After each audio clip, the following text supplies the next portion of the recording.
মনে করো তোমার কাছে 5টা ক্যাপ আছে, যে 5টা ক্যাপের মধ্যে 3টা হচ্ছে সাদা আর 2টা হচ্ছে কালো। এখন তুমি হচ্ছে 3জন মানুষকে নিয়ে আসলা, নিয়ে একটা লাইনে দাঁড় করাইলা ঠিক এইভাবে, এবং তাকে তুমি ঠিক এমনভাবে লাইনে দাঁড় করাইছো যাতে সবার পিছনে যে মানুষটা আছে সে তার সামনের 2জনকে দেখতে পারে, মাঝে যে মানুষটা আছে সে হচ্ছে শুধুমাত্র তার সামনের জনকে দেখতে পারে, এবং সামনে যে আছে সে কাউকেই দেখতে পারে না। এবার এদের কীভাবে লাইনে দাঁড় করানোর পরে তুমি তাদের সবার মাথায় একটা করে ক্যাপ পরা দিছো, এবং ক্যাপ পরানোর পরে তুমি সবাইকে জানাই দিছো যে তোমার কাছে আসলে 5টা ক্যাপ ছিল, তার মধ্যে 3টা সাদা আর 2টা কালো। এরপরে তুমি সব পিছনে যে মানুষটা আছে তাকে তুমি জিজ্ঞেস করলে তুমি কি তোমার ক্যাপের রং বলতে পারবা? সে কিছুক্ষণ ভাবছে, ভাবার পরে সে বলছে যে না, আমি আমার ক্যাপের রং বলতে পারবো না। এই কথাটা কিন্তু 2জনই শুনছে, তার সামনে যে 2জন আছে তার 2জনই শুনতে পারছে। সেকেন্ড মানুষের দেখো সেম কোয়েশ্চেনটা করা হয়েছে, তাকেও জিজ্ঞেস করেছে তুমি কি তোমার ক্যাপের রং বলতে পারবা?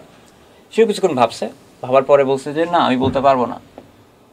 এই উত্তরটা ফার্স্টে যে আছে সে শুনতে পারবে, এবং সে শোনার পরে তাকেও যখন এই কোয়েশ্চেনটা জিজ্ঞেস করা হয়েছে তোমার ক্যাপের রং কি, সে কিছুক্ষণ ভাবছে, তারপরে সে বলছে হ্যাঁ আমি বলতে পারবো, এবং সে তার ক্যাপের রং বলেও দিয়েছে। কোয়েশ্চেন হচ্ছে এই মানুষটা ঠিক কীভাবে জিনিসটা বলছে। আমরা আসলে এই টাইপের প্রবলেম নিয়েই আজকে ডিসকাস করবো। এই টাইপের প্রবলেমকে আসলে বলা হয় লজিক পাজল, এবং লজিক পাজলে আসলে খুব বেশি কোনো কিছু জানা লাগে না, জাস্ট প্রবলেম নিয়ে কিছুক্ষণ চিন্তা করতে হয়। এখানে যে প্রবলেমটা আছে এই প্রবলেমটা আসলে আমার অন্যতম ফেভারিট একটা প্রবলেম, কারণ আমি জীবনে যত লজিক পাজল সলভ করছি তার মধ্যে হচ্ছে গিয়ে প্রথম দিকের প্রবলেম হইতেছে এইটা। মানে আমি যখন ছোটোবেলায় এটা সলভ করছিলাম তখন আমার অনেক ভালো লাগছিল। এই জন্য আমি আসলে আর্চ করতেছি, তোমরা যেটা করো সেটা হচ্ছে এখন ভিডিওটা পজ করো, পজ করে প্রবলেম নিয়ে কিছুক্ষণ চিন্তা করো, কারণ প্রবলেম নিয়ে চিন্তা না করলে আসলে এটার ডাইরেক্ট সলিউশন বললে মজাটা পাবা না। নিজে সলভ করার যে আনন্দ সেটা হইতেছে শুধুমাত্র নিজে সলভ করেই পাওয়া যায়, ঠিক আছে?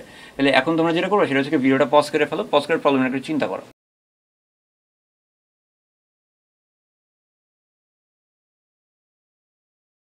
আমি আশা করি তোমরা হইতেছে প্রবলেম কিছু করে চিন্তা করছো, এবং সলিউশনে না আসতে পারলে আসলে সমস্যা নাই। তোমার আসলে যেটা দরকার সেটা হচ্ছে প্রবলেমটা নিয়ে কিছুক্ষণ চিন্তা করা। এই প্রবলেম নিয়ে কিছুক্ষণ চিন্তা করে থাকো তাহলে তুমি বেশ কিছু জিনিস এখানে আবিষ্কার করবা।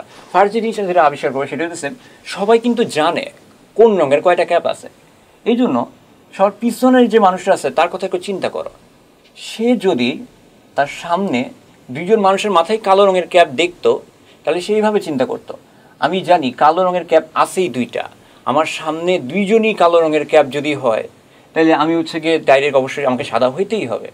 তার মানে যদি সামনের 2জনের ক্যাপের রং কালো হইতো তাহলে সবার লাস্টে যে আছে সে তার ক্যাপের রং বলতে পারতো, কিন্তু আমরা জানি সেটা হয় নাই। পিছনের যে মানুষটা আছে সে তার ক্যাপের রং বলতে পারে নাই। এখান থেকে আমরা যে কনক্লুশনটা টানতে পারি সেটা হইতেছে সামনের 2জনই কালো রঙের ক্যাপ পরে নেয়। তার মানে সামনের 2জনের মধ্যে কমপক্ষে একজন আছে যার ক্যাপের রং সাদা, ঠিক আছে? এটা মনে রাখো, আমি এটা লিখে রাখতেছি কারণ এটা দরকার আছে। সামনের 2জনের কমপক্ষে একজন সাদা, ঠিক আছে? এখন তুমি ঠিক যেভাবে এই জিনিসটা বের করলা, এই যে এর সামনে যে 2জন আছে এরাও কিন্তু ঠিক সেভাবে জিনিসটা বের করে ফেলছে, তারাও বুঝতে পারছে যে তাদের মধ্যে অ্যাটলিস্ট একজন সাদা আছে। এখন মাঝের যে মানুষটা আছে তার মাথায় একটু চিন্তা করো, তার মাথায় কী চলতেছে। সে যদি তার সামনের মানুষের মাথায় একটা কালো রঙের ক্যাপ দেখে, সে তো জানে যে সে এবং তার সামনের জনের মধ্যে অ্যাটলিস্ট একজনের মাথায় সাদা রঙের ক্যাপ আছে। সে যদি তার সামনে একজনকে কালো দেখে তাহলে তার মাথায় সাদা হইতেই হবে।